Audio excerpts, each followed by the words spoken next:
राहुल और जय, आज मैं इतना खुश हूं कि मेरे पास शब्द नहीं है बताने के लिए। अरे भाई 6 साल के बाद अपने दोनों बेटों को एक साथ देखने का एक बाप को जो खुशी होती है ना, तुम उसका अंदाजा भी नहीं लगा सकते।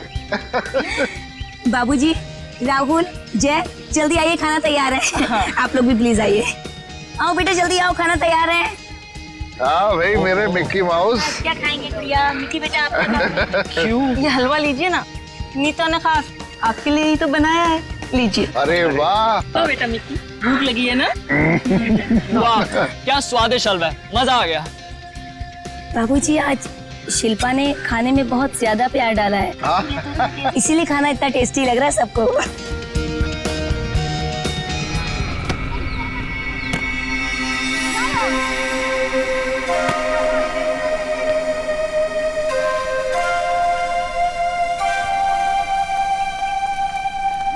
अरे प्रकाश अंकल, आप यहाँ? अंकल नमस्ते। नमस्ते अंकल। नमस्ते। अंकल मैं तेज बीविंग में रहता हूँ। माफ करना बेटा, मेरा ध्यान कहीं और था। कोई बात नहीं। अंकल आप यहाँ धूप में अकेले बैठ के क्या कर रहे हैं? बेटा सुनील घर की चाबी देना भूल गया, पर फिक्र की कोई बात नहीं, वो आता ही होगा। अंकल तो हम सुनील जी को फोन लगा देते हैं, उन्हें तो आते आते शाम हो जाएगी। अरे नहीं, काम के वक्त उसको फोन करके परेशान मत करो। जैसी आपकी मर्जी अंकल, लेकिन कम से कम आप हमारे घर पे आके इंतजार कर लीजिए। नहीं मुझे चलेगा, मुझे अकेला छोड़ दो।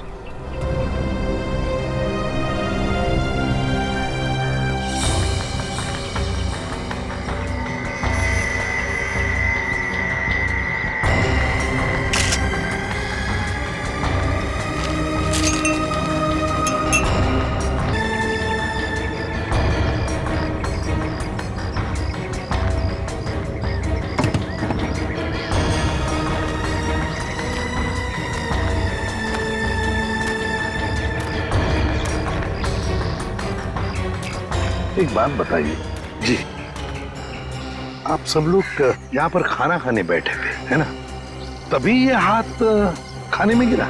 जी सर। ऐसा डरावना हाथ तो हमने पहले कभी देखा ही नहीं, और सर हम तो एकदम से डर गए थे।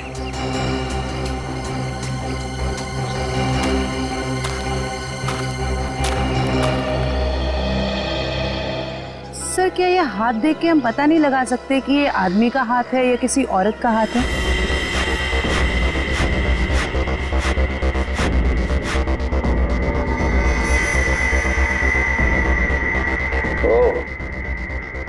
इन मुजरिमों के हौसले भी दिन ब दिन बुलंद होते जा रहे हैं। ओए, अकेले में क्या बातें कर रहा है? मुझसे बात कर। क्या पता चला, बता जल्दी। ऐसी क्या कहानी बता रहा है सर? सचिन, जिस किसी का ये हाथ है उसकी उम्र 40 से 45 साल की है, और बॉस इसके साथ जो कुछ हुआ है उसे सोच करके भी रोंगटे खड़े हो जाते हैं। रोंगटे खड़े हो जाते हैं? क्यों सालूं के सब? इसके हाथ में से खून का एक एक कतरा निचोड़ निचोड़ के निकाला गया है। क्या कह रहे हैं सर आप? इतना कुछ किया गया इस बेचारे के साथ इसे मारने से पहले? हाँ, और उसके हाथ में खून ही नहीं, तो प्रेशर कैसा? एक डेड बॉडी का भी एक निश्चित वॉल्यूम, निश्चित प्रेशर और निश्चित डेंसिटी होती है, लेकिन इसके मुर्दा शरीर का वो डेंसिटी, वो वॉल्यूम और वो प्रेशर तीनों कम है। बहुत ही क्लिनिकली, सर्जिकली इस हाथ को काटा है। अच्छा, मतलब किसी ऐसे आदमी ने ये काम किया है जो मेडिकल के बारे में जानता है। शायद डॉक्टरी पेशे का हो सकता है, लेकिन ये है कौन, ये जानने से पहले हमें ये पता लगाना होगा कि ये हाथ किस आदमी का है, और ये हमें इस हाथ के ऊपर मिली अंगूठी ही बता सकती है। लेकिन सर उस अंगूठी को तो जंग लग गया था ना? हाँ, अंगूठी को जंग लग गया था, इसीलिए बॉस उस अंगूठी को ब्रिंजोन कार्बाइड नाम के केमिकल में डाला है, ताकि जंग हट जाए और उस अंगूठी का असली रूप हमारे सामने आ जाए। एक मिनट।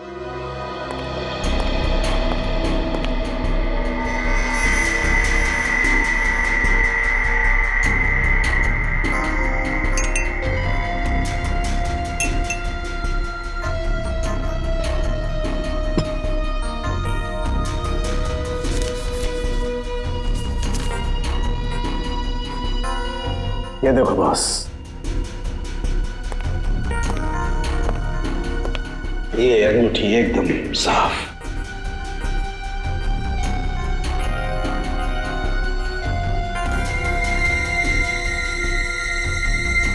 ये क्या है?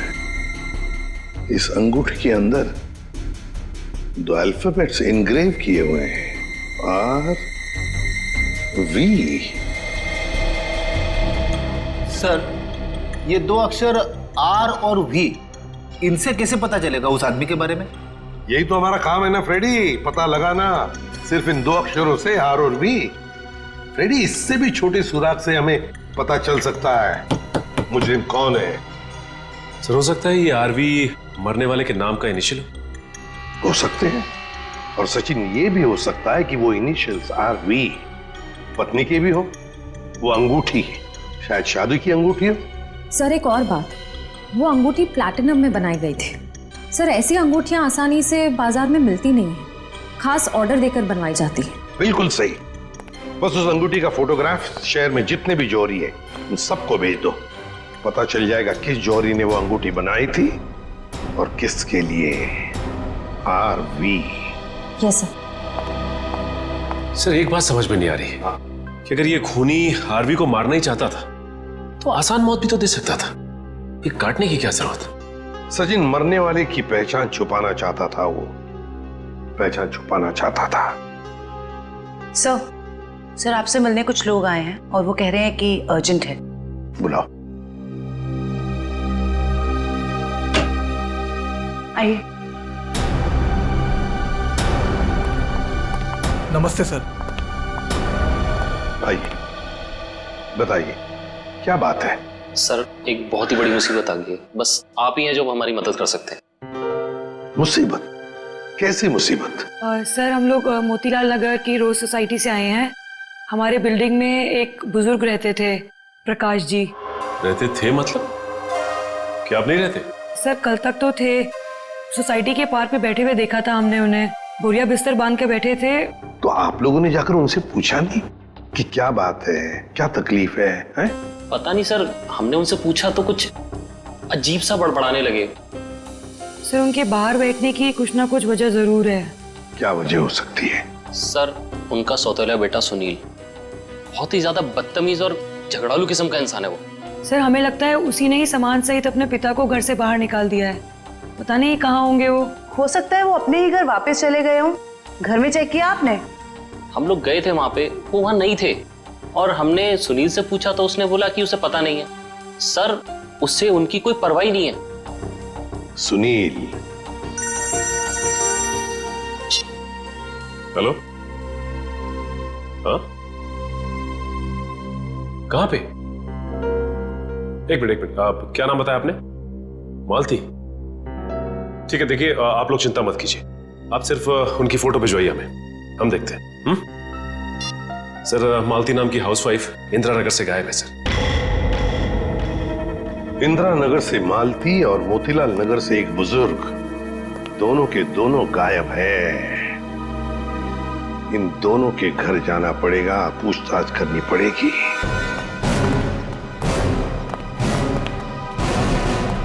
सर, हमने मिस्टर सुनील का घर अच्छे से चेक किया। प्रकाश जी नहीं है वहाँ पे, और ना ही कोई ऐसा सुराग मिला है जिससे प्रकाश जी के बारे में कुछ पता चल सके। सर, मैंने कहा था ना कि मुझे कुछ नहीं पता कि वो कहाँ चले गए। प्रकाश जी तुम्हारे सौतेले पिता थे। तुम्हारे उनके साथ अक्सर झगड़े हुआ करते थे, है ना? क्यों? सर, झगड़े होते थे, पर किस घर में झगड़े नहीं होते। इसमें सौतेली वाली बात कहाँ से आ गई सर? सगे बाप बेटों में भी तो झगड़ा होता है ना। मैंने उन्हें हमेशा सगे से ज्यादा समझा। अगर इतना प्यार था तो फिर उन्हें बाहर क्यों छोड़ दिया? सर, उन पे घर की डुप्लीकेट चाबी थी, चाहते तो घर में बैठ सकते थे। सर, मुझे तो लगता है कि इन दोनों ने मजबूर किया होगा उन्हें घर छोड़ने के लिए। ये आप क्या कह रहे हैं सर? हम ऐसा क्यों करेंगे? सर, आपको क्या लगता है मैं अपने पापा के साथ कुछ गलत करूंगा? सर, मेरे पापा को ढूंढ के ला दीजिए सर। हाँ, प्रकाश जी को तो हम ढूंढ कर निकालेंगे। वो तो हमारा फर्ज है। लेकिन एक बात याद रखना, अगर पता चला तुम लोगों ने अपने पिताजी के साथ कोई गैर बर्ताव किया है तो अच्छा नहीं होगा, समझे?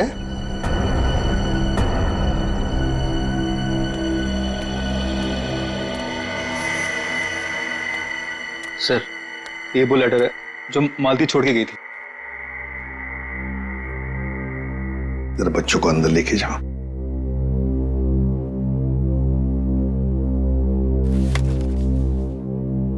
मैं मालती अपने पूरे होश में बिना किसी दबाव के ये खत लिख रही हूं। मैं अपनी रोजमर्रा की आम जिंदगी से इस घर गृहस्थी से तंग आ गई हूं और अपनी मर्जी से छोड़ के जा रही हूं। मुझे माफ कर देना विनय, माफ कर देना राहुल। कुछ दिन आप सबको बहुत तकलीफ होगी मेरे बिना, मगर फिर आदत पड़ जाएगी। मेरे वापस आने की उम्मीद मत रखना, हमारा साथ यहीं तक ही था। मालती। सर, ऐसे कैसे कोई पत्नी अपने बसे बसाए घर को छोड़ के जा सकती है? वही तो। वो मैं कल बच्चे को स्कूल छोड़ने गई थी ना, तब वो मुझे वहां मिली थी, तो मुझे उसका बर्ताव कुछ अजीब सा लगा। कुछ अजीब सा लगा मतलब? कैसा लगा आपको? मतलब वो बच्चे के सामने रो रही थी सर। हमेशा अपना और पापा का ख्याल रखना। आप कहीं जा रहे हो क्या? मैं भी चलूंगा आपके साथ। नहीं बेटा, मैं कहीं नहीं जा रही। और रोते रोते उसने बच्चे को वैन में बिठाया और वो सब्जी लाने के लिए चली गई, और जाते जाते उसने अपना मोबाइल फोन भी तोड़ दिया। ये तो बड़ी अजीब बात है। कैसे गई वो वहां से? वो ऑटो से गई सर। और कहाँ गई, कुछ पता चला? मेरा मतलब है, क्या सुना आपने? नहीं, मैं सुन नहीं पाई सर। चलो ठीक है, thank you very much. Sachin, Motilal Nagar और इंदिरा नगर के जितने भी रिक्शा वाले हैं उन सबको प्रकाश जी और मालती के फोटोग्राफ्स दिखाओ। एक्सक्यूज मी, भाई साहब, इस आदमी को आपने यहाँ कहीं देखा क्या? नहीं सर, इनको कभी नहीं देखा। अरे आप ध्यान से देख के बताइए, हो सकता है कभी आपकी टैक्सी में बैठे हो। टैक्सी में तो दिन भर में बहुत लोग बैठते हैं साहब, हर किसी का चेहरा याद रखना मुश्किल रहता है। शुक्रिया।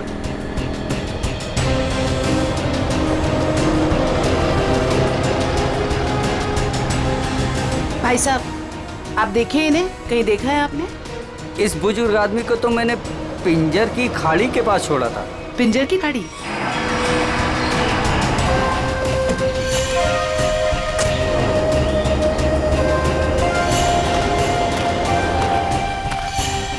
साहब, ये औरत कल पक्का मेरे साथ मेरे ही ऑटो में गई थी। अरे मैडम, यहाँ इस सुनसान जगह पे कहाँ रुकवा दिया ऑटो? आगे सारा जंगल ही जंगल है। और साहब एक और बात बताऊं, वो औरत ना मुझे बड़ी अजीब सी लग रही थी साहब। पूरे रास्ते रोती हुई गई और मोटी डोंगरी की गुफा के पास इसने मेरी ऑटो रुकवाई और उतर के चली गई। मैंने कहा भी कि मैडम अपने बाकी के पैसे तो लेते जाइए, लेकिन उसने पीछे मुड़कर देखा ही नहीं, बस जंगलों की तरफ बढ़ती चली गई साहब। ठीक है भाई। जी सर। अरे जयवंती, जरा देखो देखो जरा ये टैब में, मोटी डूंगी की गुफा और पिंजर की खाड़ी। सर, ये दोनों इलाके तो कुलवाड़ी के जंगलों के आसपास हैं। काफी सुनसान इलाका लग रहा है सर। हाँ, इस इलाके में 20 किलोमीटर तो जंगल ही जंगल है, लेकिन ये दोनों ऐसे घने जंगल में उतरे क्यों?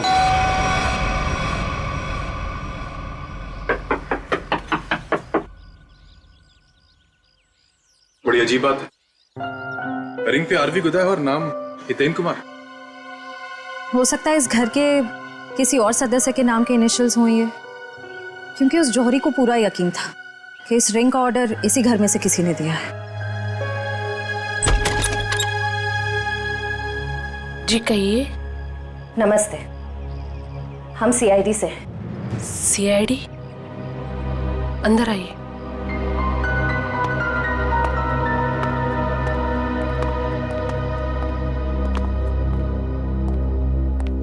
जी, हितेन ठीक तो है ना? कहाँ है वो? आप उन्हें साथ नहीं लेके आए?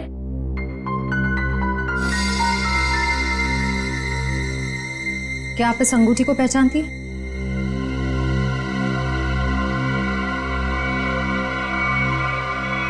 संभालिए अपने आप को। मैम,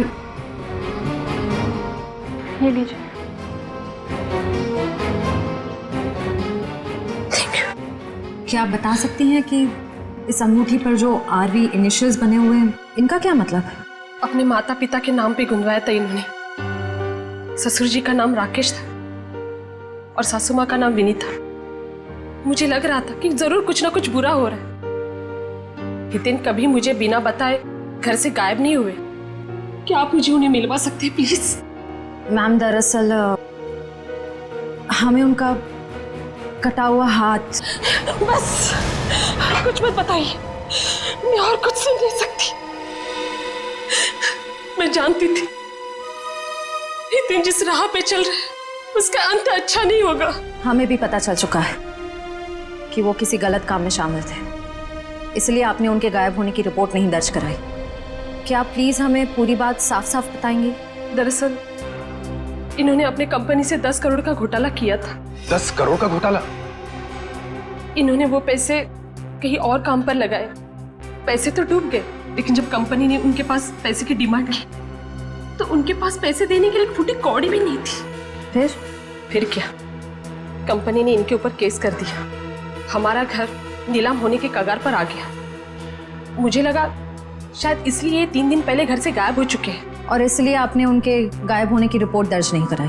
नहीं, दरअसल अचानक मुझे इनके कंपनी से कॉल आया। किसी ने कंपनी की रकम चुकता कर ली है। मैं खुश हो गई कि शायद ही आप वापस आएंगे। 1 मिनट, वो 10 करोड़ रुपए जो हितेन ने कंपनी से चुराए थे वो किसी और ने चुकते किए? किसने? पता नहीं, किसी ने इनके कंपनी के अकाउंट में वो रकम डलवा दी थी और एक चिट्ठी छोड़ी कि ये रकम वही है जो हितेन ने उनकी कंपनी से ली थी। बड़ी अजीब बात है मैम, कोई और हितेन के पैसे क्यों चुकाएगा, वो भी 10 करोड़? इसके पीछे जरूर कोई गहरा राज है। मैम, आपके रिश्तेदारों ने या दोस्तों ने हितेन को ढूंढने की कोशिश नहीं की? कोशिश की न। हितेन की गाड़ी भी मिली गुलवाड़ी जंगल के पास, लेकिन हितेन का कुछ पता ही नहीं चला। गुलवाड़ी जंगल?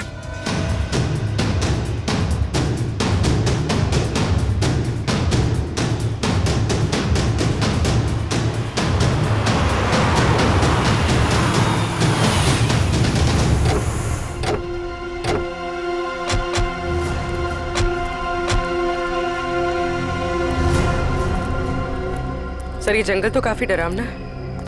प्रकाश जी और मालती यहाँ क्या करने आए होंगे? हो सकता है उन्हें झांसा दे के लाया गया हो या जबरदस्ती यहाँ पे ले आया गया हो।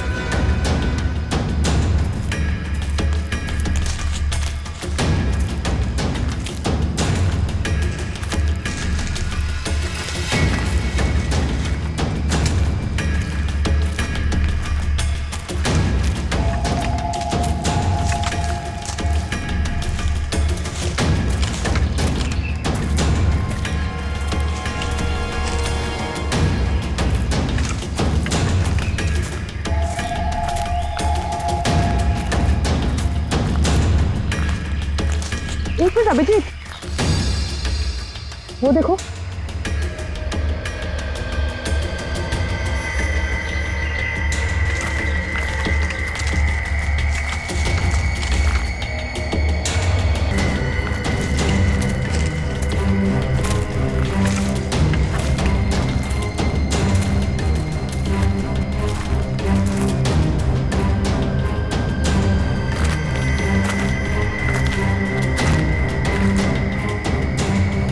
इतने सारे कपड़े, ये जूते, ओह माय गॉड, खून देखा? Oh no.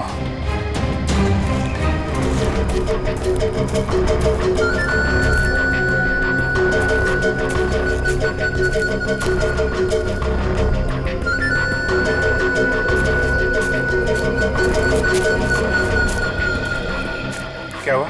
वहां तो कोई नहीं है सर। सर वहां पे कुछ था सर। सुनसान जंगल में कौन हो सकता है? ये तो सारे कपड़े, जूते। मासूम भोले भाले लोगों को यहाँ बुला के मार डालता है।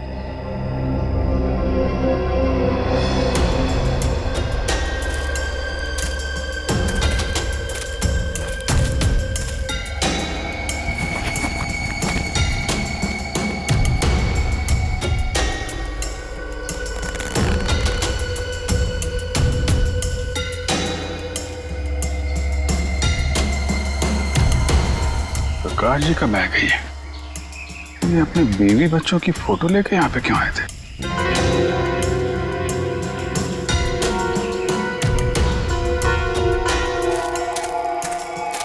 ए रुको। क्या हुआ? सर वहां पर कुछ अजीब सा था सर। गाड़ी क्या हुआ सर? सर जंगल में कोई आया है? तुम लोग देखो जरा जाके।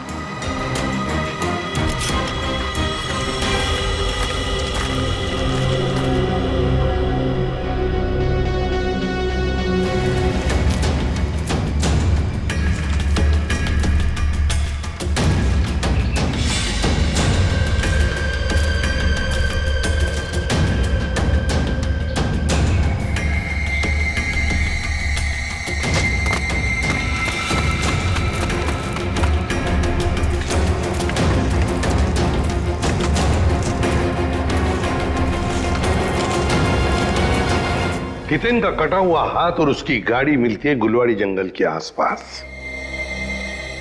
समझ में नहीं आ रहा, पता नहीं क्यों सचे मुझे ऐसे लग रहा है कि हितेन का केस, मालती का केस और प्रकाश जी का केस, इन तीनों केसेस का आपस में कोई ना कोई संबंध है, कोई ना कोई संबंध है। सर प्रकाश जी और मालती के बारे में कुछ और पता चला है। क्या? सर ठीक हितेन की तरह ही प्रकाश जी और मालती दोनों कर्जे में थे। प्रकाश जी के बेटे को 5 लाख रुपए देने थे और मालती जी का घर गिरवी रखा था। सर दोनों के गायब होते ही इन दोनों का कर्जा किसी ने चुका दिया। हितेन भी कर्जे में था, मालती भी कर्जे में थी, प्रकाश जी भी कर्जे में थे। तीनों के तीनों गायब होते, तीनों के तीनों आखिरी बार दिखाई पड़ते हैं गुलवाड़ी जंगल के आसपास। काम करते हैं उस लाइन पर, गुलवाड़ी जंगल के लाइन पर जितने भी ऑटो रिक्शा वाले और टैक्सी वाले धंधा करते हैं, सबको यहां लेकर आते हैं। सब हम लोगों को क्यों बुलाया? इसलिए बुलाया है कि हमें तुम लोगों की मदद चाहिए। हम क्या मदद कर सकते हैं साहब आपकी? देखो, खैर गांव से गुलवाड़ी के जंगल के रास्ते पर तुम लोग अपनी अपनी गाड़ियां चलाते हो, है ना? साहब टैक्सी तो पूरे शहर में घूमती है। हाँ, लेकिन सारी टैक्सियां गुलवाड़ी भी नहीं जाती, सिर्फ वही गुलवाड़ी जाती है जो खैर गांव से होकर जाती है। हाँ साहब, गुलवाड़ी पर आकर तो रास्ता ही खत्म हो जाता है, उसके बाद तो घना जंगल आता है साहब। बस तो उसी जंगल के बारे में हम लोग जानना चाहते हैं। वैसे वो रास्ता बहुत सुनसान है ना? हाँ साहब। तो फिर ऐसे सुनसान रास्ते पर ज्यादा लोग तो जाते नहीं होंगे, गिने चुने ही लोग जाते होंगे, है ना? हाँ साहब बिल्कुल। तो एक बात बताओ, पिछले 2-3 महीनों में क्या तुम लोग किसी पैसेंजर्स को उस रास्ते पर लेके गए थे? याद करो। हाँ साहब मुझे याद है साहब, मैंने पिछले 3 महीनों में उस रास्ते पर 2 अलग अलग लोगों को छोड़ा है। मैंने भी एक सवारी को छोड़ा था साहब पिछले महीने। साहब पिछले महीने मैंने भी एक सवारी छोड़ी थी, वो एक आदमी था। तो क्या उन लोगों के चेहरे याद आ रहे तुमको? साहब चेहरा तो नहीं याद, पर उसकी बातें जरूर याद है। बहुत परेशान था वो, किसी से फोन पे कह रहा था कि मैं आ रहा हूँ, कुछ परेशानी तो नहीं होगी ना? साहब मुझे याद आया, मालती जी के अलावा मैंने एक लड़की को भी छोड़ा था और वो लड़की पूरे रास्ते रोती रही। साहब मुझे तो लगता है कि वो लड़की घर छोड़कर भाग कर आई थी। हाँ साहब, और गुलवाड़ी के रास्ते पर उतर गई वो। मैंने अपने सवारी से बोला था यहाँ पर ऑटो और टैक्सी नहीं मिलेगा साहब, पर उसने कोई जवाब ही नहीं दिया। सर ये तो बिल्कुल प्रकाश और मालती के केसेस जैसा है। हाँ श्रेया, ये तीनों के तीनों केसेस एक जैसे ही हैं और जरूर और भी ऐसे केसेस होंगे, लेकिन हितेन, प्रकाश और मालती, इन तीनों के जिसने भी कर्जा चुकाया है उसी ने इन तीनों को गायब भी किया है। समझ में नहीं आ रहा है ये सब करने के पीछे ये खोने का मकसद क्या है?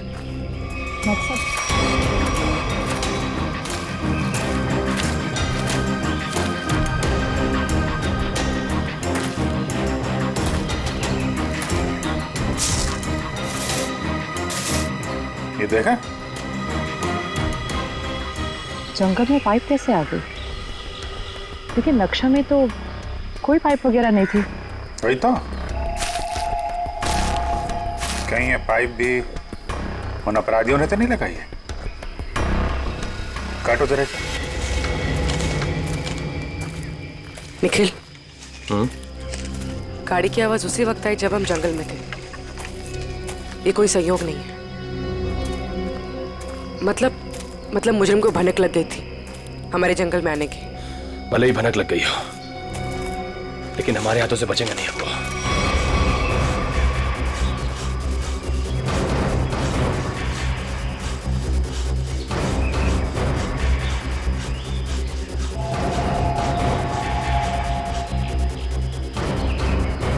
बदबू आ रही है।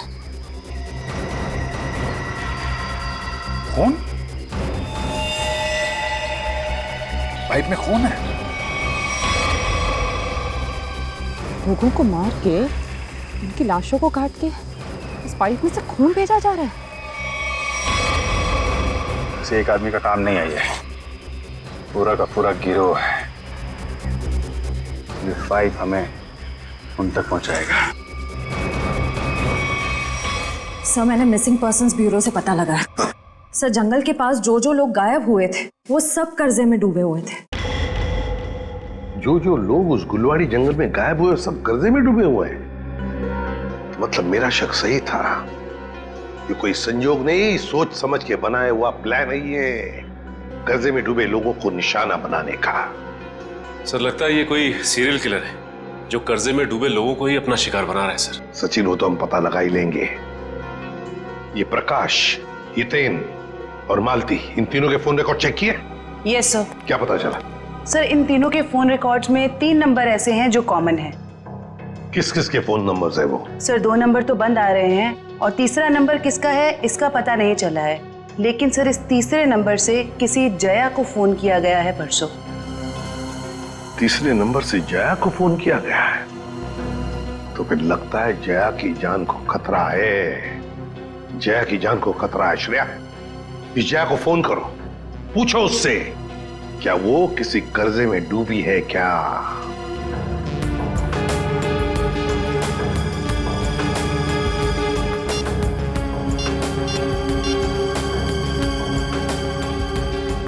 जया?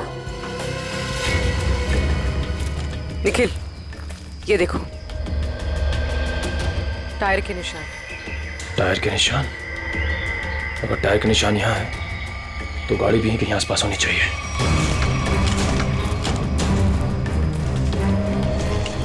गाड़ी उस तरफ है, संभाल के।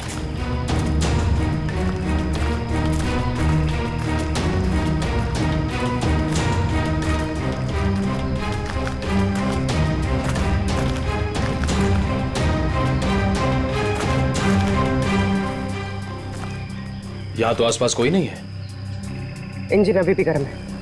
मतलब जो कोई भी इस जीप में आया है यहीं आसपास है। इतने सारे डब्बे?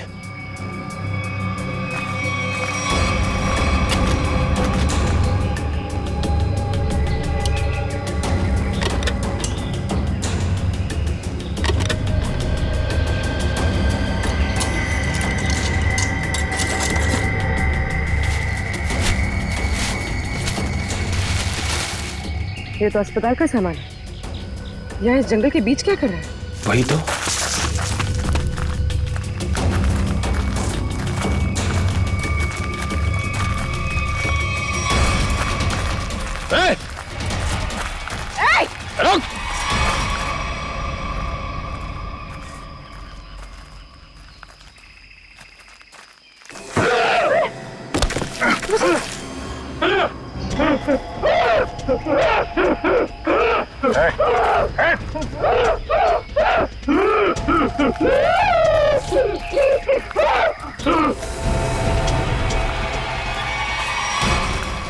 रुक!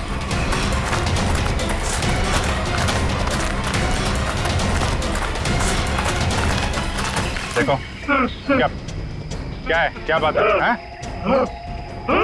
तो बोलो क्या बोलना चाहते हो, बोलो। कैसे ने तो को नहीं मारा। मैं इसकी दिमागी हालत देख के तो नहीं लगता ये। देखो ठीक है तुम जाओ यहाँ से अभी। चलो चाप। तुमने गोली क्यों मारी? वो बेचारा डर के भाग गया। वापस आके इसको बचा लेंगे। पहले प्रकाश और मालती को बचाना जरूरी है, कहीं उनकी भी ऐसी हालत ना हो जाए।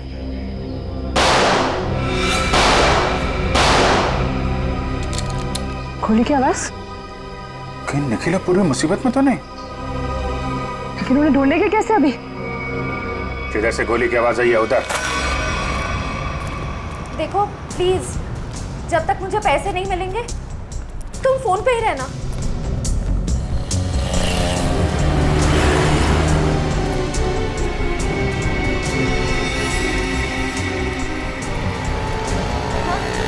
मुझे दुकान दिख गई, मैं आ रही। नहीं, तुम फोन मत रखना प्लीज प्लीज, मैं पहुंच गई।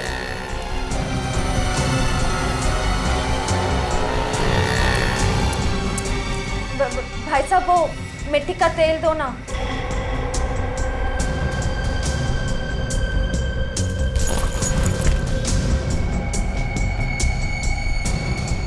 मैं सीआईडी ऑफिसर, सीधे से बता दे किसके इशारे पे तूने मुझे बैग दिया, वरना ससुराल की सैर करनी पड़ेगी। वो जा रहा है, नीली कमीज वाला, फोन पर। मयूर इशिता, वो ब्लू शर्ट वाला। बस बहुत घूम लिया। तुम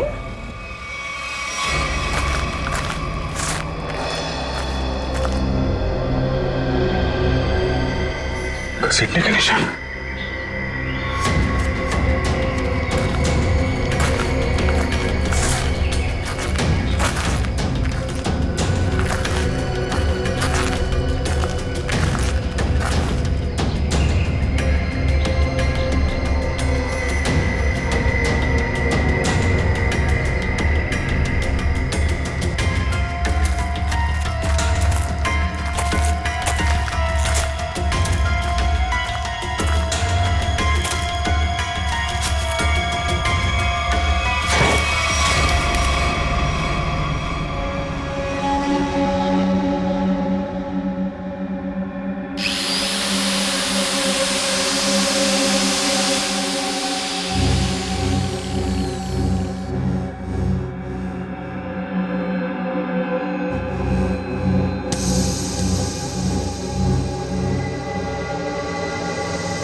रुक जाओ।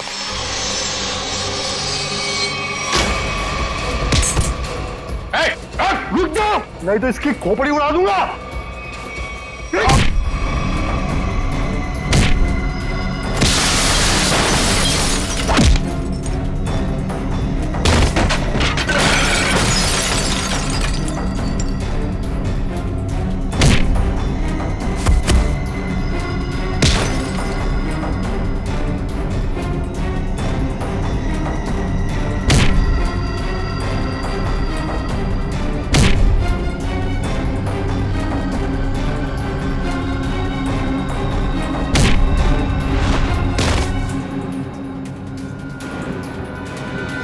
कि बस लगी तो नहीं?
उसका नकाब उसका ये साथी उतारेगा।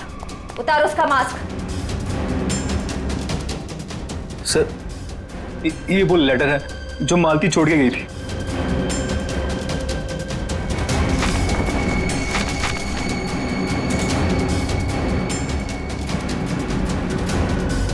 आप क्या कह रहे हैं सर? हम ऐसा क्यों करेंगे? पैसों की लालच में तुम इतनी गिर गई, तुमने इंसानियत को शर्मसार कर दिया। यहाँ तक कि अपने पिता समान ससुर तक को नहीं छोड़ा तुमने।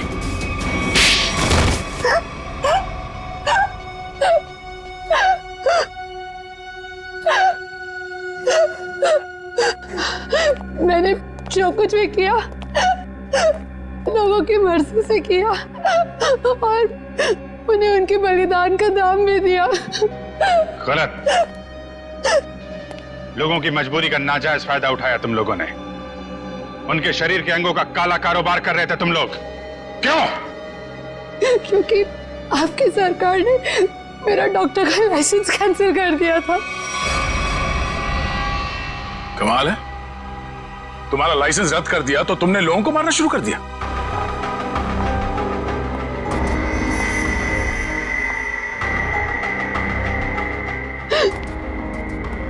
तुम्हारे आड़े टेढ़े एक्सपेरिमेंट ने यह हाल कर दिया लोगों का। शर्म आनी चाहिए तुम दोनों को। इतना नीचे गिर गए कि अपने घर वालों को तक नहीं छोड़ा तुम लोगों ने। क्या करते सर, विदेशी ग्रुप से पैसा ले चुके थे हम, और जो अंग उन्हें चाहिए थे वो हमारे पास नहीं थे, इसलिए सोचा घर वाले ही सही। बड़े बड़े मुजरिम देखे हमने, मगर तुम लोगों जैसे घटिया सोच वाले लोग आज तक नहीं देखा। बीमार हो तुम लोग, इस समाज में रहने लायक नहीं हो। किस्मत अच्छी हुई तो जिंदगी भर जेल में सड़ोगे, वरना आसार तो यही है कि अदालत फांसी देगी तुम्हें। ले जाओ इन्हें। चल।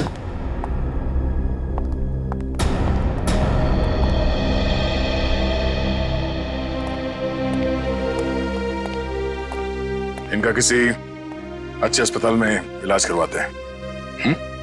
चल। नहीं दया, इस बार कोई बहाना नहीं चलेगा यार। जब भी पिकनिक का प्रोग्राम बनता है तुम लास्ट मिनट में गायब हो जाते हो। हाँ सर, पिछली बार भी जब हम सब लोग पिकनिक मनाने के लिए खंडाला जाने वाले थे, आपके किसी दोस्त की शादी बीच में आ गई। अच्छा ठीक है, इस बार पिकनिक का प्लान कैंसिल नहीं हो। बोलो कहाँ जाना है पिकनिक के लिए? सर गोवा चले सर। अरे नहीं, गोवा बहुत दूर है। एसीपी साहब इतनी लंबी छुट्टी देंगे नहीं। कहीं आसपास चलते हैं भाई। सर तो फिर माथेरान या अलीबाग चलते हैं। ये दोनों जगह भी अच्छे हैं, वहां जा सकते हैं। सर मैं अपनी वाइफ को साथ लेकर आ सकता हूँ क्या? आले।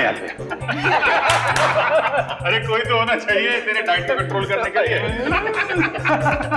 अरे सर, बच्ची। अरे ये ओह माय गॉड, ये तो बहुत घायल है। क्या हुआ बेटा? हैं? तो बेहोश हो गई? क्या हुआ इसे? बेटा क्या हुआ? आंखें खोलो, आंखें खोलो। पानी लियो सर। मैं डॉक्टर को फोन करता हूँ। हाँ। बच्चा उठो। सर ये तो आंखें ही नहीं खोल रही है, कहीं ऐसे कुछ हो तो नहीं गया?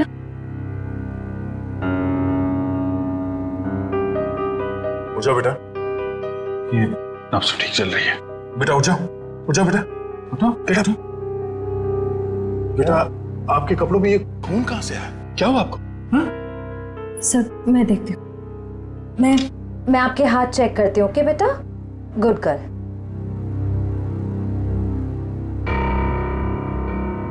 सर ये खून किसी और का है। इसके दोनों हाथों पर कोई चोट का निशान नहीं। बेटा ये खून आपके कपड़ों पे, ये आपके हाथों पे कहां से आया? हाँ, लगता है बच्ची काफी सदमे में है, इसीलिए कुछ बोल नहीं पा रही है।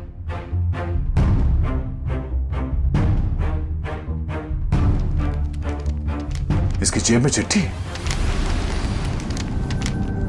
भगवान के लिए मेरी बेटी को बचा लीजिए, इसकी जान खतरे में।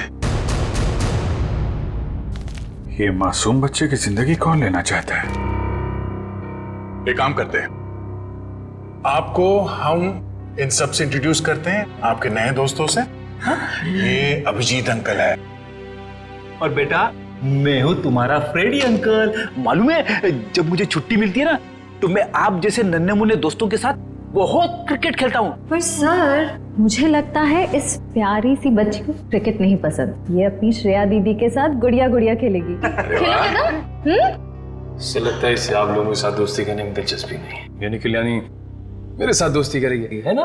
ले ले ले।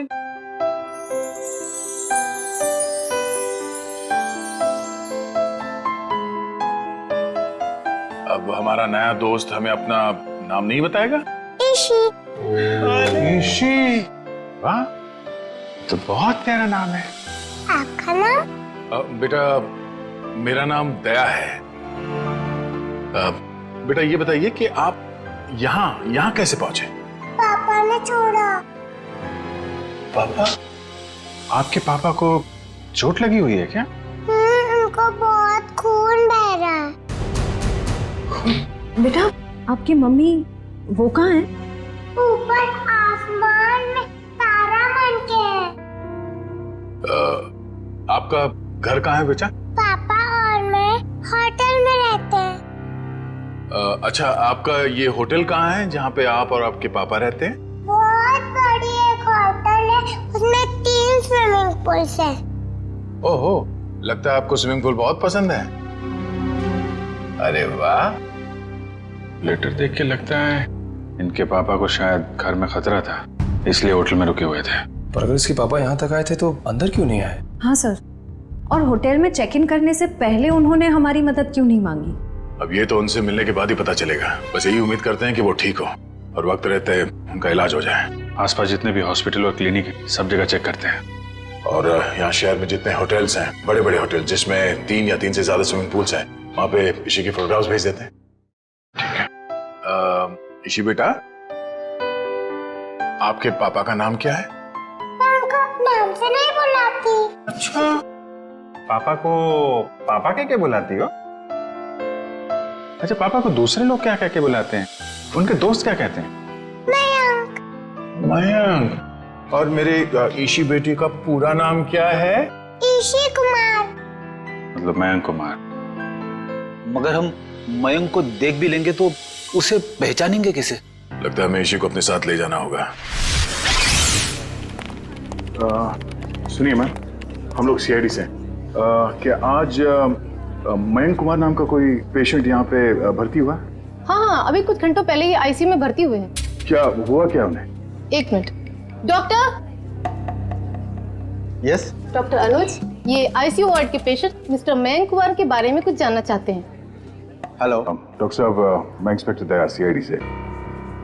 1 मिनट जरा ईशी को उस तरफ ले जा। क्या हुआ क्या उन्हें? काफी चोट लगी थी इन्हें, ऐसे लग रहा था जैसे किसी ने उन्हें बुरी तरह से मारा हो। अभी कुछ देर पहले मैंने पुलिस को फोन करके बता दिया है कि आकर उनका बयान ले लें। अब हालत कैसी है उनकी? अभी खतरे से बाहर है, आप चाहे तो उन्हें मिल सकते हैं। चलिए। अरे वड़वन, क्या हुआ? इतना हंगामा क्यों मचा हुआ है? डॉक्टर साहब, ऊपर से एक लड़की खिड़की से छलांग लगा रही है।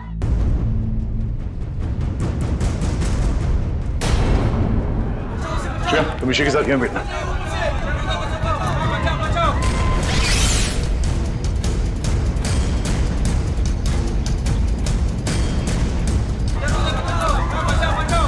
अरे कहाँ है वो लड़की? कहाँ है?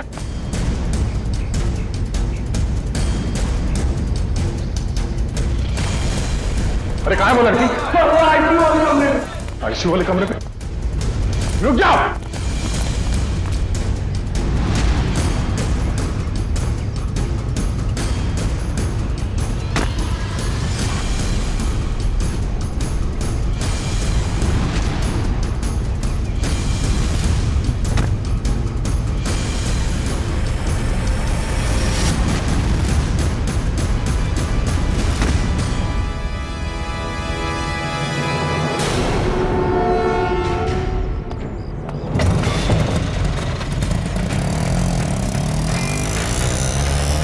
सर, ये लड़की तो हाथ से निकल गई।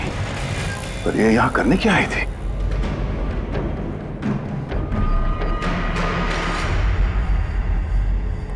क्या आदमी तो मर चुका है। ऑक्सीजन पाइप से इसका गला घोटा गया है। कौन है ये आदमी? सर, ये तो वही है मयंक कुमार जिसे आप ढूंढ रहे हैं। ये वही मयंक कुमार है? Yes sir. ओह नो, तो सर इसका मतलब वो लड़की मयंक कुमार को मारने के लिए आई थी। निकल, काम करो, इनकी एक फोटो ले लो, कंफर्म करना होगा इसी से कि ये उसके पापा मयंक कुमार है क्या। जल्दी।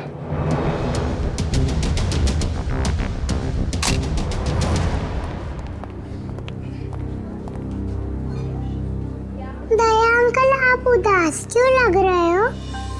नहीं बेटा, ऐसी कोई बात नहीं है। निखिल। ईशी बेटा, ये फोटो देखो, क्या यही आपके पापा हैं? हाँ, ये तो मेरे पापा ही हैं। ये तो सो रहे हैं। हाँ बेटा, सो रहे हैं। इनको जगा दीजिए। निखिल, ईशी को बाहर ले जाओ। जाओ बेटा।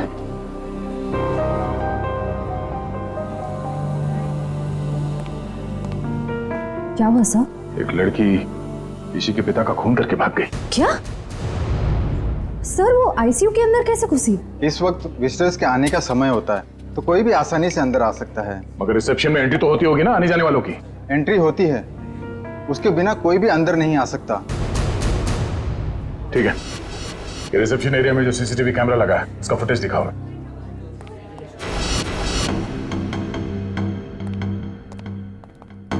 रिसेप्शन एरिया का विजिटिंग आवर्स का फुटेज दिखाओ। Yes sir.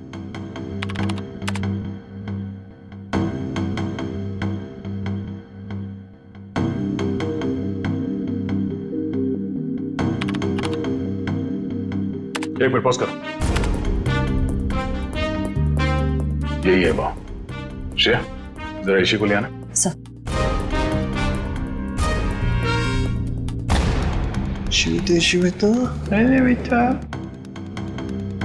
दया अंकल, आप टीवी देख रहे हो? हाँ बेटा, मैं टीवी देख रहा हूँ और अभी आपको भी दिखाता हूँ टीवी। जरा देखो, आप इन्हें पहचानती हैं? नहीं? चलो कोई बात नहीं। तुम्हें मालूम है क्या करना है? हाँ सर, मालूम है क्या करना है। गुड।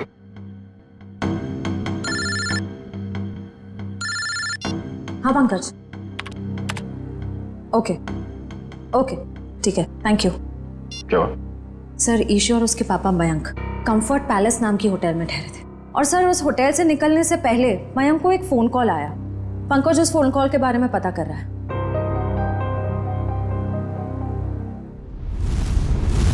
बेटा, आप कुछ खा क्यों नहीं रहे हो? आपको नूडल्स पसंद है ना? हाँ, तो फिर नूडल्स क्यों नहीं खा रहे हो? आप दूध पियोगे? दूध बहुत अच्छा होता है। दूध पीने से ना हम लोग बहुत स्ट्रांग हो जाते हैं। मुझे दूध बहुत पसंद है, मैं बहुत सारा दूध पीता हूँ। आप पियोगे? नहीं? पापा का पापा बेटे बहुत जल्द आ जाएंगे। अरे फ्रेडी, तुम भी ना यार, बच्चे को कुछ सुनाओ, कुछ डांस वांस करके देखो। आप फ्रेडी अंकल का डांस देखोगे? बहुत अच्छा डांस करते हैं फ्रेडी। और ये मैं तो भूल ही गया, मैं एकदम अच्छा डांस करके दिखाता हूँ। हाँ बोलो, रेडी? रेडी? आई शाबाश, देखो।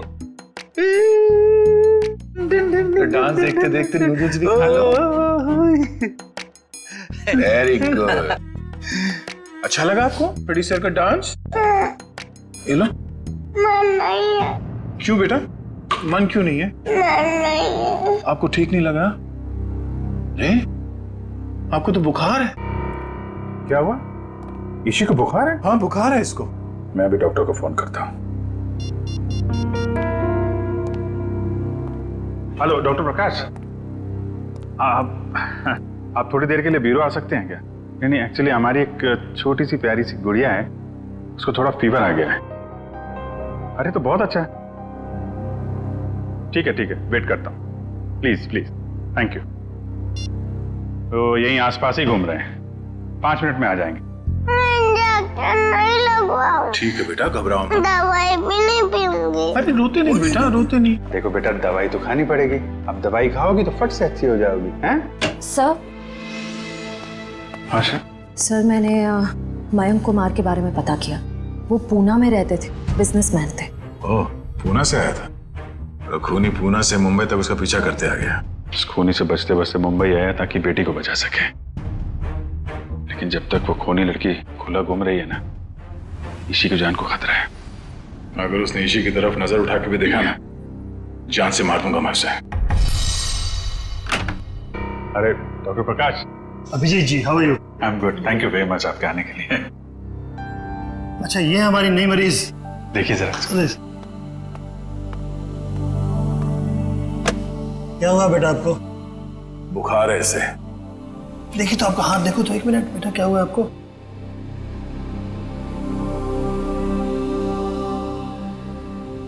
वैसे घबराने की कोई बात नहीं, हल्की सी बुखार है। मैं एक दवा लिख देता हूँ, वो ठीक हो जाएगी। वैसे मेरे ख्याल में इसे अच्छी लंबी नींद की जरूरत, 8-10 घंटे वाली। क्यों गुड़िया रानी?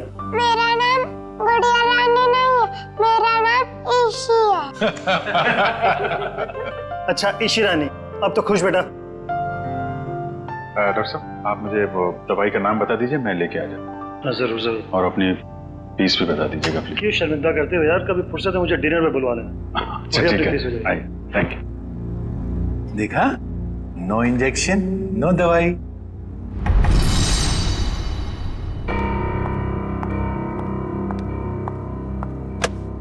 जी कहिए।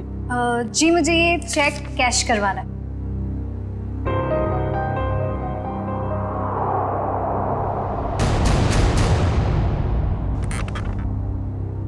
मुझे 2 मिनट दीजिए, मैं अभी आया।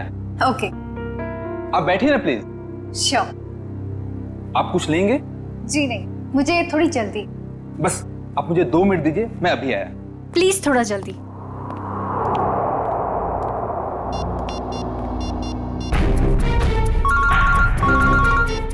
एसीपी प्रद्युमन। सर मैं TZMA बैंक का मैनेजर अतुल बोल रहा हूँ। हाँ मैनेजर साहब कहिए। सर जैसा आपने कहा था वैसा ही हुआ। सर बैंक में एक लड़की आई है जो कि मैंग कुमार के अकाउंट से 40 लाख रुपया निकलवाना चाहती है। एक काम कीजिए, आप थोड़ा वक्त लगाइए, बस हम लोग अभी पहुंचते हैं। Okay sir.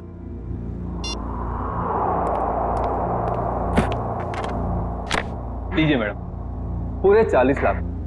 आप चाहे तो गिन सकते हैं। जी नहीं, उसकी कोई जरूरत नहीं। मुझे पता है कि आपका बैंक आपके ग्राहकों के साथ कभी चीटिंग नहीं करता। वो तो है। Thank you. वेलकम।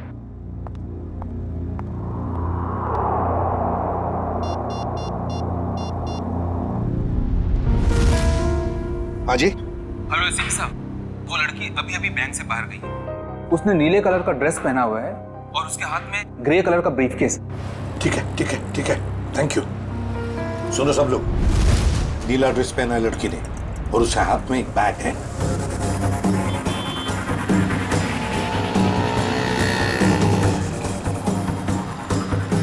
सर, आगे वो लड़की सर।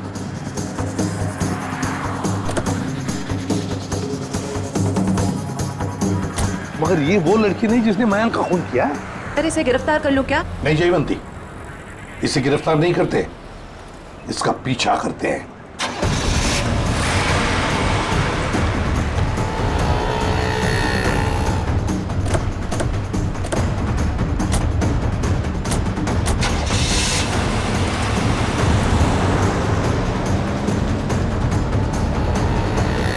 सर जब हम इसे गिरफ्तार कर सकते थे, फिर हम इसका पीछा क्यों कर रहे हैं? जयवंती, इसलिए हम पीछा कर रहे हैं क्योंकि हम देखना चाहते हैं वो जो 40 लाख रुपए उसने मयंक के अकाउंट में से जो निकाले हैं ना, वो पैसे लेकर कहां जा रही है, किससे मिलने जा रही है, क्या करने वाली है, इसलिए।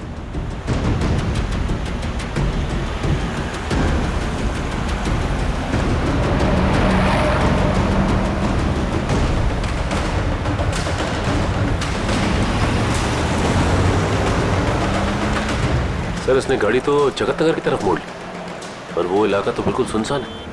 देखते हैं सचिन, गाड़ी पर नजर टिकाए रखना।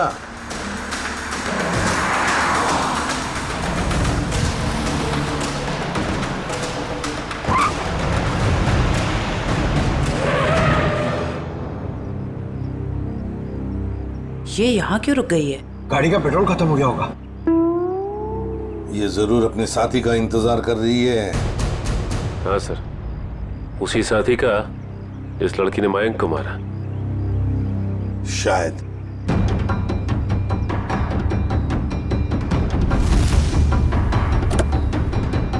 सर आपकी बात सही निकली सर, उसका पार्टनर आ गया। ये लो।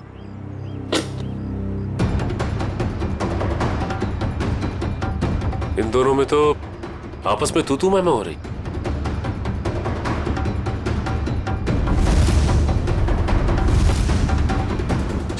लगता है हमारा टाइम आ गया है।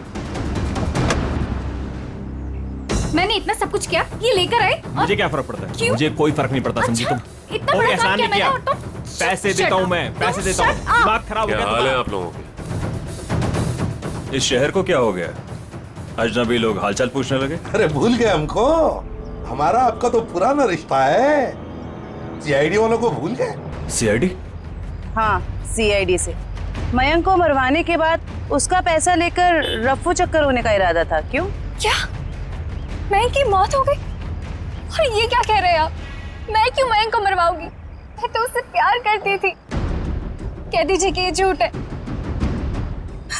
वो नहीं मर सकता। मयंक से बहुत प्यार करती थी ये, इतना प्यार करती थी कि उसको पूछे बगैर उसके अकाउंट में से 40 लाख रुपए निकाल लिए, है ना? और कह रही है कि इसे पता तक नहीं कि मयंक की मौत हो चुकी है। देखिए सर, इन सब चीज से मेरा क्या लेना देना? वैसे आप दोनों की तीसरी साथी कहाँ है? कौन तीसरी साथी सर? ये है वो लड़की जिसने मयंक को मारा। ये है तुम्हारी तीसरी साथी। इसने मयंक को मारा है? सर, मैंने इसे पहले कभी नहीं देखा।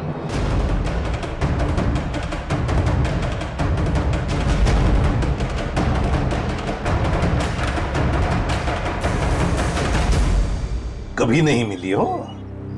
चलो कोई बात नहीं, बहुत जल्दी मिलवा देते हैं तुम्हें इस लड़की से। शहर में इतना ट्रैफिक मैडम कि पूछिए मत। पार्किंग तो कहीं मिलती ही नहीं, और सड़क इतने गड्ढे कि पूरे दिन टैक्सी चला चला के पीठ पूरी टूट जाती। भैया, आप यहाँ साइड पे रोक दीजिए।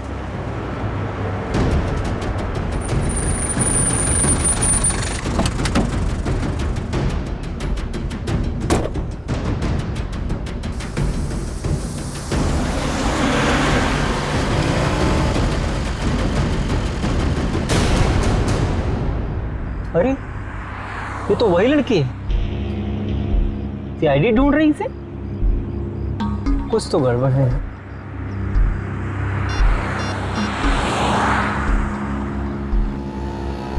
Hello, CID?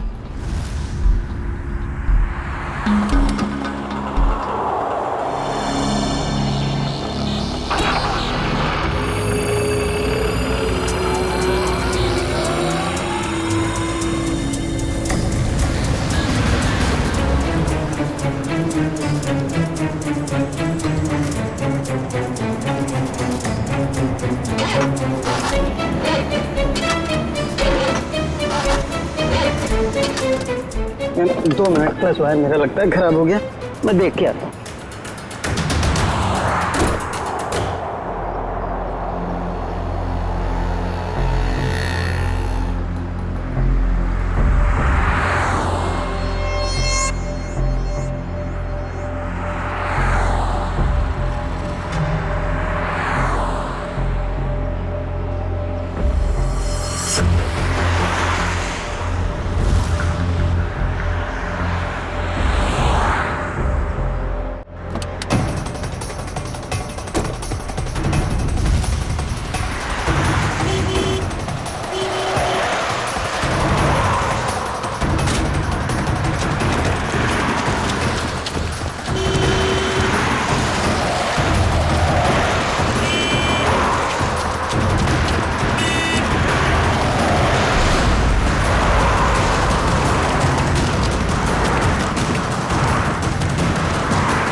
पता चल गया था इसके भागने के स्टाइल से।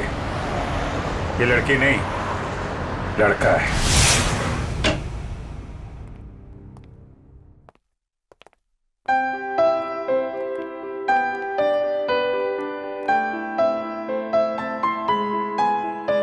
पूना आंटी, क्या हुआ आपको? आप क्यों रो रहे हो? कुछ नहीं बेटा, प्लीज मुझे अकेला छोड़ दो। आजा जी बेटा, आजा। हम वहां जाके खेलते हैं, आ जाओ। पूना आंटी को क्या हुआ? शर्म आनी चाहिए आपको, एक बच्चे से ऐसा बर्ताव। प्लीज आप मुझे मत सिखाइए कि मुझे किससे क्या बर्ताव करना है। इतना घमंड अच्छा नहीं समझी। मयांक से शादी करने वाली थी ना तुम? शादी के बाद क्या ऐसा ही बर्ताव करने वाली थी बच्ची के साथ? इसीलिए मैंने मयंक के साथ शादी का इरादा बदल दिया था और मैं विकास के साथ शादी करना चाहती थी। नहीं सर, ऐसा कुछ भी नहीं था। अच्छा, तो फिर हर शाम को मेरे साथ कॉफी पीने क्यों जाते थे? देखिए सर, इससे मेरा कुछ भी लेना देना नहीं है। मैं मयंक नाम के आदमी को जानता भी नहीं हूँ सर। मैंने इसके मुंह से 1-2 बार उसका नाम सुना है बस। सर ये सच कह रहा है, इसने मयंक को कभी नहीं देखा। आप जरा इधर आइए। जी ईशी बेटा, आपने कभी विकास अंकल को देखा है? नहीं तो। ठीक है, आप खेलो। सर अब तो यकीन करिए सर, मैं निर्दोष हूँ। मैंने मयंक को नहीं। ठीक है, फिलहाल तुम जा सकते हो, लेकिन अगर जरूरत पड़े तो हम तुम्हें फिर से बुला लेंगे। वाह रे वाह, कैसा प्यार है तुम्हारा। पहले मयांक पर प्यार करती थी और फिर अचानक विकास पर प्यार करने लगी है? मैं जानती हूँ कि ये सुनने के बाद आप मेरे लिए कोई अच्छी राय नहीं रखेंगे, लेकिन ये बात सच है कि मैं मयंक से प्यार नहीं करती थी। मैं तो सिर्फ उसके साथ उसकी दौलत के लिए थी, है ना? 2 बच्चों के बाप के साथ मैं। एक मिनट, क्या कहा आपने? मयंक के 2 बच्चे थे? हाँ, ईशी और उसका भाई। लेकिन आप इतना हैरान क्यों हो रहे हैं? श्रेया, ईशी, आपका कोई भाई है? नहीं तो। इसी को तो अपने भाई के बारे में कुछ नहीं मालूम। मैंने कभी उसे देखा नहीं, लेकिन मयंक के मुंह से सुना था कि उसका एक बेटा भी है और रामू काका के बारे में भी वो कुछ बोल रहा था। अब ये रामू कौन है? सब मुझे नहीं मालूम।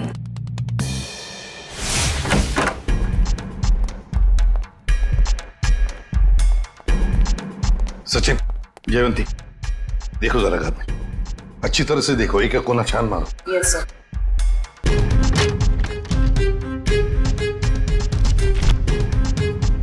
सर। हाँ सर, ये मयंक की नेबर्स। आइए आइए आइए, जरा बताइए, मयंक जी यहाँ इस घर में कितने सालों से रह रहे थे? यही सर कोई 10 से 11 सालों से। वैसे मयंक जी का पहले तलाक हुआ था ना? हाँ सर, इस बात को तो 9 साल हो गए। फिर ममता यानी कि उनकी पहली पत्नी कनाडा शिफ्ट हो गई, तब से उनकी कोई खबर ही नहीं है। उनको कोई बेटा वगैरह था? नहीं सर, उनकी तो एक ही बेटी थी, ईशी।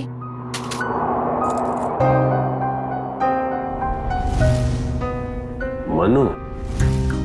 सर, हाँ सर, कमरे से ये ब्रेसलेट मिला है जिसके ऊपर मनु लिखा हुआ है। मनु?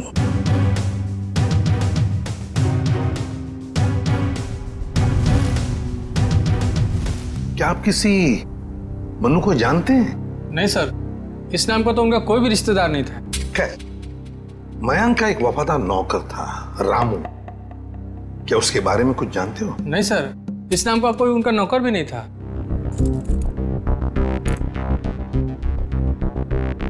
ऐसे कैसे हो सकता है?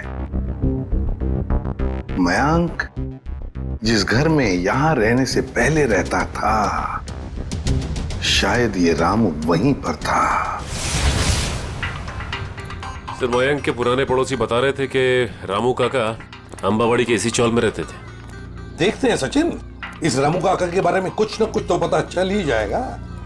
भाई साहब जी, यहाँ इस चौल में कहीं रामू काका रहते हैं क्या? इस नाम का तो कोई नहीं रहता यहाँ पे। एक मिनट। हाँ जी, रहता था, 10 साल पहले ही रहता था। आप लोग? हम लोग सीआईडी से। तो रामू काका के बारे में आप लोगों को पता चल ही गया? क्या मतलब? क्या हुआ रामू काका के साथ? कुछ हुआ क्या? हमने सुना था कि वो अपने मालिक के बच्चे को लेकर भाग गया और बच्चे को लेकर यहाँ आया भी था और बोरियां बिस्तरा लेकर यहाँ से चला गया। शायद बच्चे को लेकर गांव भाग गया और दोबारा कभी लौटा नहीं। सर अगर मयंक के बेटे को रामू काका ने किडनैप किया है तो फिर मयंक फोन पे अपने बेटे के बारे में रामू काका से बातें क्यों करता था? देख रहा होगा रामू काका उसके बेटे के बारे में कुछ जानता है क्या? वैसे रामू काका का गांव कहाँ पर है? सर यहाँ से लगभग 150 किलोमीटर दूर, केतनगढ़।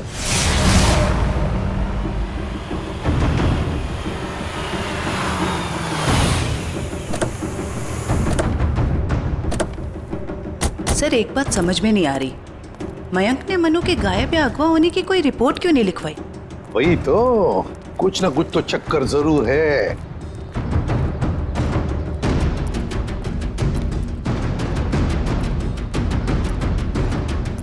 एक्सक्यूज मी भाई साहब।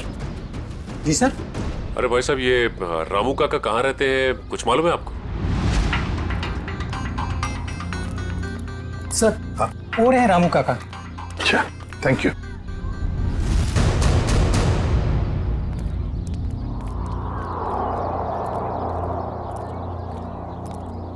आप रामू जी हैं?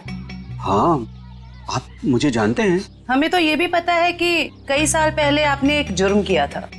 मैं कुछ समझा नहीं। तुम्हारे मालिक मयंक, उनके बेटे को तुमने ही अगवा किया। जी नहीं, मैंने ऐसा कुछ नहीं किया।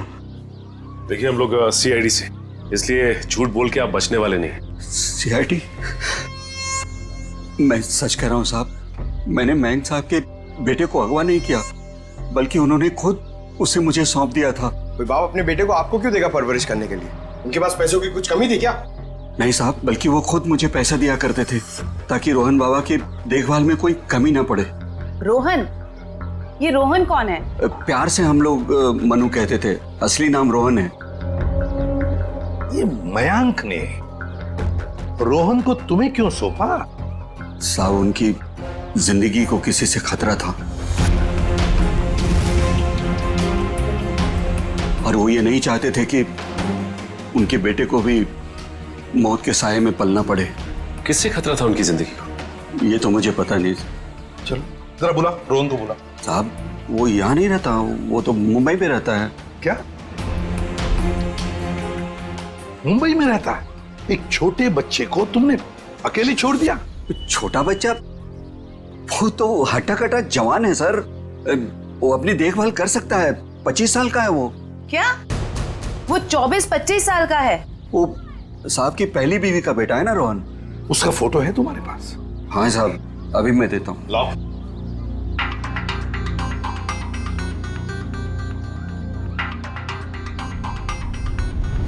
क्या?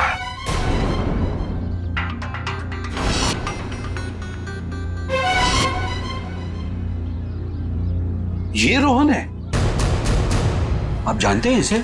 रामू, इसी ने अपने बाप मयंक का खून किया है। मयंक साहब का खून हो गया? जी हाँ, बेटे के हाथों। ऐसा नहीं हो सकता साहब, इस बेचारे को पता भी नहीं है कि मयंक साहब इसके असली पिता है। क्या? मुझे उसे शहर भेजना ही नहीं चाहिए था। एक काम करो, अपना सामान बांधिए और चलिए हमारे साथ, शहर चलते हैं जल्दी। सर अगर इस मयंक को रोहन ने मारा है तो क्या ईशी की जान के पीछे भी रोहन ही पड़ा है? सचिन, चाहे जो कुछ भी हो, मगर ईशी को एक खरोंच तक आनी नहीं चाहिए, एक खरोंच तक।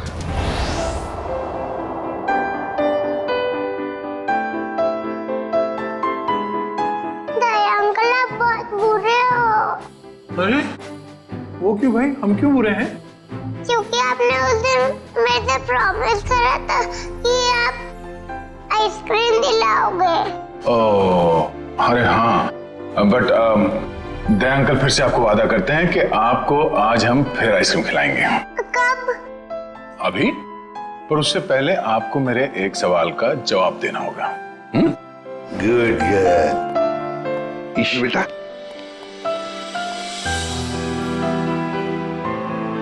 इसे जानते हो? हाँ, ये तो एक दिन मुझको चॉकलेट दिलाने ले गए थे और उन्होंने दिलाई नहीं और कमरे में बंद कर दिया और मैं रोती रही और फिर अगले दिन मेरे पापा लेने और वहाँ से ले गए वो मुझको। सर, ये रोहन कैसा आदमी है? अपने पिता का खून कर दिया, उसके बाद अपनी ही बहन को अगवा कर लिया। एक बार हाथ में आ जाए ना, फिर देखना क्या हाल बनाता हूं उसका। अरे क्या हुआ इशी?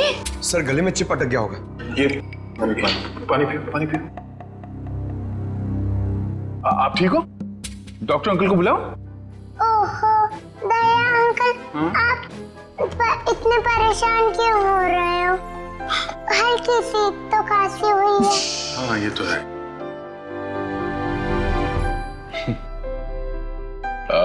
चलो आज हम इशी को अभी आइसक्रीम खिलाने ले चलते हैं। पंकज, बच्ची को बाहर ले जाओ, आइसक्रीम खिलाने हैं। आ जाओ बेटा। क्यों नहीं? अरे बेटा, आज दया अंकल को कुछ जरूरी काम है। ओके, तो आज पंकज अंकल आपको लेके जाएंगे आइसक्रीम खिलाने। आ जाओ। ये गई मेरी रानी आइसक्रीम खाने पंकज अंकल के साथ। चलो आइसक्रीम। सर, जब तक ये रोहन पकड़ा नहीं जाता मैं चैन से बैठ नहीं सकता। रामू काका।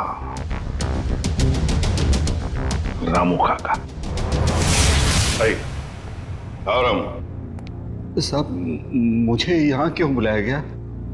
कुछ काम से बुलाया तुम्हें। मैं ठहरा साहब जी, छोटा आदमी, मैं भला आपके क्या काम आ सकता हूँ? आ सकते हो, बहुत काम आ सकते हो। रोहन को फोन करो और उसे मिलने बुलाओ। एक बार ये रोहन हाथ लग जाए, ऐसा सबक सिखाऊंगा कि जिंदगी भर याद रखेगा। ए, रुक! हाथ लगा! ए, रुक! भागता कहाँ है? भागता कहाँ है? तेरे बहुत नाटक हो गए, भाग के जाएगा कहाँ? गोली चलने की आवाज? गोली चलने की आवाज कहां से है? अरे किसने मार दी गोली? मर गया क्या? हाँ। ये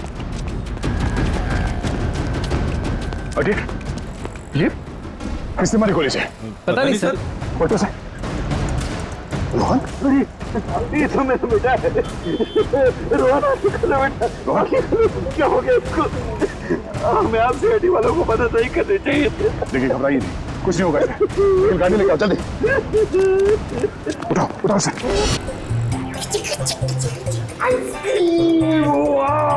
इसी कौन सा आइसक्रीम खाओगे बताओ जल्दी। पिंक वाला, ग्रीन वाला, येलो वाला, कौन सी वाली? Red, pink, green. ग्रीन वाली खानी है आपको? हरी। अरे वाह, वेरी गुड। हरी वाली आइसक्रीम बोलो अंकल को एक। ओके अंकल, एक हरी वाली आइसक्रीम देना।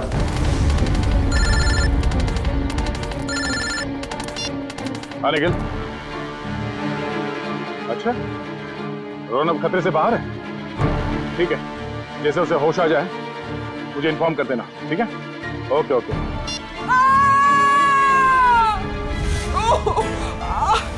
बेटा आप एक काम करना, आप इधर रुको, अंकल आइसक्रीम दे रहे, मैं वो आंटी की हेल्प करके आता हूँ। हाँ इधर ही रुकना। अरे उठिए। अरे कैसे गिर गई? मत पूछो बेटा, किसी ने मुझे धक्का दे दिया, शायद वो बदमाश था। कहाँ था? बताइए मुझे, कौन था वो?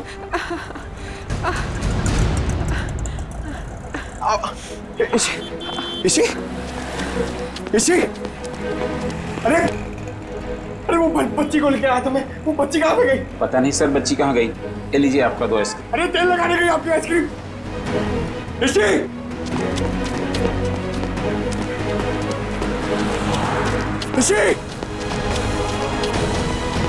अरे दया सर, हाँ पंकज, बोलो क्या हुआ? क्या? मगर कैसे? पंकज तुम इतने गैर जिम्मेदार कैसे हो सकते हो? हाँ? मुझे तुमसे ये उम्मीद नहीं। अभी फोन रखो। अभी अननोन नंबर।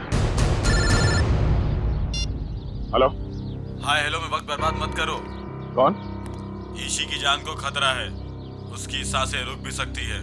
अबे सुन, ईशी को अगर कुछ हुआ ना तो अपना जिंदा होने पर बहुत पछताएगा तू, समझा? धमकी नहीं दया, मैं हूँ, मैं इधर, मैं। कौन हो तुम और चाहते क्या हो? रोहन चाहता हूँ और ईशी को ले जाओ। Hello hello hello.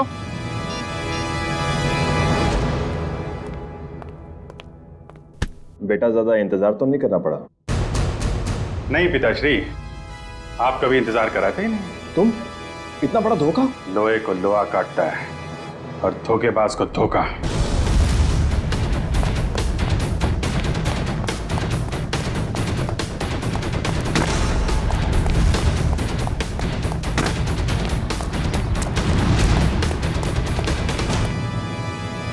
रोहन, अबे रुक।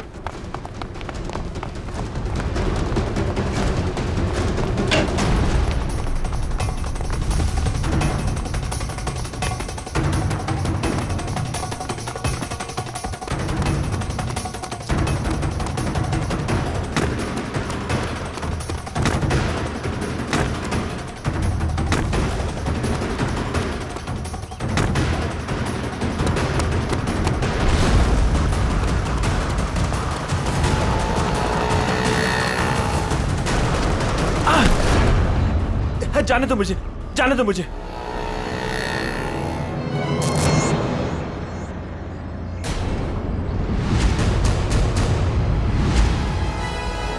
जाने दो।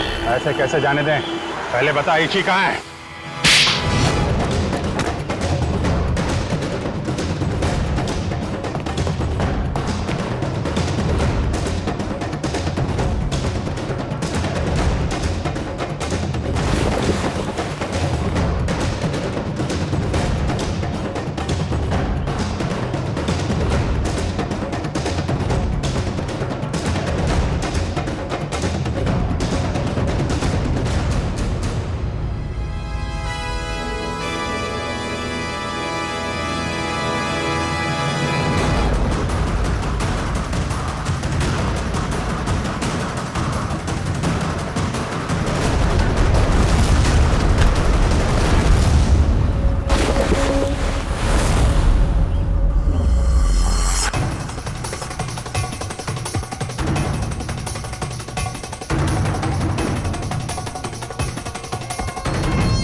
मयंक ने मेरे परिवार की जान ली थी।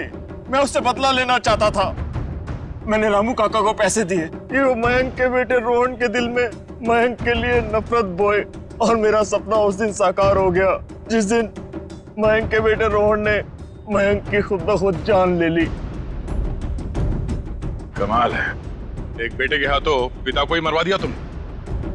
मैं तो रोहन को भी जान से मरवा देना चाहता था, लेकिन मेरे आदमियों ने जब मुझे वो लॉकेट लाकर दिखाया तो मुझे पता चला कि वो लॉकेट तो मैंने बचपन में अपने बेटे के गले में डाला था। विकास जी ने हमें फोन करके पूछा कि उसके गले में जो लॉकेट है वो कब से है। मैंने उन्हें बताया कि लॉकेट तो रोहन का ही है और बचपन से उसके गले में। और तब मुझे एहसास हुआ कि मयंक ने मेरे बेटे की जान नहीं ली थी, बल्कि उस मयंक ने तो मेरे बच्चे को फूलों की तरह पाला था। मुझे क्या पता था कि मेरी बदले की आग ही मेरे गले का कांटा बन जाएगी। बदले की आग उस हाथ को भी जला देती है जो उस आग को चिंगारी देता है। उम्मीद करता हूँ समझ में आ गया होगा। इसी को भी तुमने ही किडनैप करवाया था। रोहन, तुम यहाँ बिल्डिंग पे कैसे आए? ये सारी बात एक वार्ड बॉय से पता चली जो पापा के लिए काम करता था, कि वो सीआईडी से मुझे इसी के बदले मांगेंगे। लेकिन जब बदला बदली नहीं हुई तो मैं उन्हें बचाने के लिए यहाँ आ पहुंचा। इतना दिमाग किसी अच्छे काम में लगाया होता तो आज जेल नहीं जा रहे होते तुम लोग। अदालत कड़ी से कड़ी सजा देगी तुमको, शायद फांसी। ले जाओ इन्हें।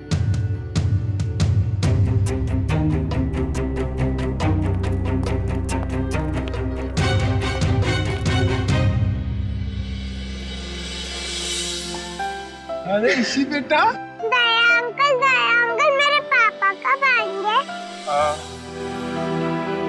बेटा पापा बहुत जल्द आ जाएंगे। अच्छा तब तक ना आप श्रेया दीदी के साथ उनके घर में रहना। यस। नहीं, मुझको आपके साथ ही रहना। पर बहुत खेलेंगे, बहुत मस्ती करेंगे। हाँ बेटा आओ। ठीक है ईशी बेटा हमारे साथ रहेगी। हम बहुत सारा मस्ती करेंगे और बहुत सारा खेलेंगे। ओके? खूब आइसक्रीम खाएंगे।